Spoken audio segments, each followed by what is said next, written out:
everybody, it's Mary. Welcome back to the channel. I started thinking earlier today, I've not showed you folks anything in my garden other than my humongous tomato plants. So I'm starting with the one that's closest to the house. Right here's my okra. Okay, last year by this time it was at least right here. I have no idea why it's so short, but oh well. It will produce until frost, so it still has plenty of time to give us some okra. I bought these plants, but I do have some seeds right here that I planted, and we'll see if they have time to make anything. Okay. The only other thing that I have up here on top, closest to the house, is spaghetti squash. All of these plants right here are spaghetti squash, and there's several on there right now. So hopefully nothing happens to the plants and we have a really big harvest of that. Okay, I'm in my tomato patch right now, and as you can see I have really tall plants, and there's several tomatoes that are coming on the plants. I have some there, I have another variety here. I have 3 or 4 varieties in here.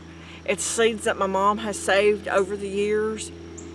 Part of them don't even have a name.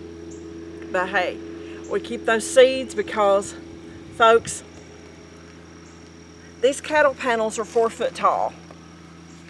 And you see how much higher these are than what the cattle panels are. Most of my tomatoes, honestly, are taller than what I am. But as you can see, all the way down through here, unless something happens, I should have plenty of tomatoes to work with this year. Now, let's go on to the next item that we've got. Okay, I am in another one of my little gardens. I have cabbages right here. They're starting to head up. I've already taken the bottom leaves off once, and I think I need to do it again. Do you folks raise gardens? Do I need to take those cabbage leaves off now? Let me know in the comments. Okay. Also right here, I have kohlrabi.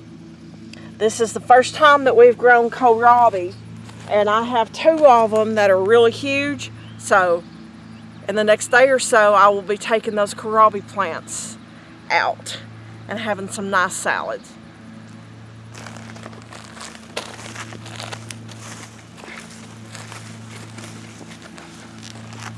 Right here is my peppers. These are jalapenos.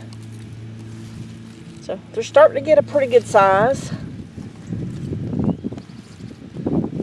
Hopefully we have a bunch of those because I make a hot pepper relish. And folks, I'm out of it. And it's my son's favorite. So I really want to be able to make some more of that this year. And on this side, I have my bell peppers. Let's see if I can find some. Oh, there we go. Ooh! I didn't know that one was there. Oh, that one's down on the ground. So that one's going to have to come off there. Which I will do as soon as I'm off camera, because I need a knife to cut it, because I don't want to break my plant the way it's wedged in there. Okay. Folks, this is just a little common marigold. Okay. These are red cabbages, and I definitely need to get those leaves off again, off the bottom. And these are Brussels sprouts. Let's see. You might can see a little bit on that. I have no idea how they're going to do because I've never grown them before, but that's my Brussels sprouts, folks. And I have my Blue Lake green beans, which have a lot of blooms on there. So I hope we get a bunch of Blue Lakes. Those are my favorites. I love the flavor. I like the fact that there's almost 0 strings on there. It's just, for me, a perfect all-around bean.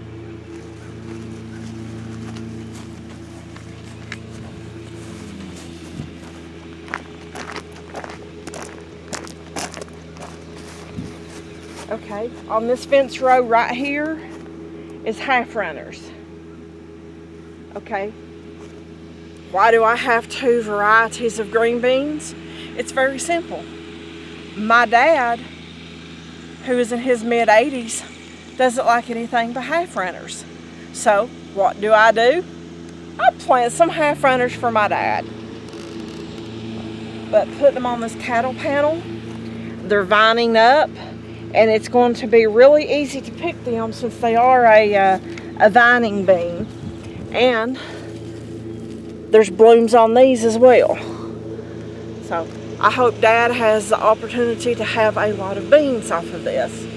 So now on to the next one. Okay, these are my zucchini plants. Let's see, where? And that one, my folks, is going to be dinner tonight, along with that one down there. Okay. There's lots of blooms on these and lots of tiny zucchinis, so that makes me happy. I love zucchini. And over here is cantaloupe. Folks, I have grown cantaloupe on cattle panels for years. Do not try to tell me that this panel and these vines will not support the melons, because trust me, they will. I've probably done this for 6 or 8 years or longer. There are a few tiny little melons on there. I saw them last night as I was weaving them up. What I do is I just weave them through here, and the cattle panel will support them. They'll just vine around it. You just have to get out here every day or so and train them to that. Okay. Now I have one more left on this area. Okay. These are my cucumbers. That one is long enough, but it's not quite fat enough yet. I have probably 6 or 8 that size right now. Again, I saw last night whenever I was trying to weave the vines. But folks, do you think it's easier just to walk and pull something off of a fence like this, or crawl around on your knees trying to find it? I'd much rather do this. Just saying. And over here is acorn squash. Now this is the first time that I have tried to grow this on a cattle panel, but it seems to be growing up fairly well. So I'll have to let you know later in the season just how well that does on the panel. So we got one more thing to see, and that's our potatoes. Okay folks, last but not least, I saved what was already finished for last. Okay, these are my potatoes, and as you can tell, the vines are done, they're falling over, and I've already gotten some potatoes about this big out of here. These are Yukon Golds.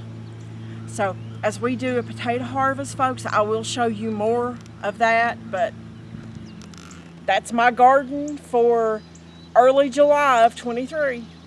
Thanks for watching, and I'll see you on the next video.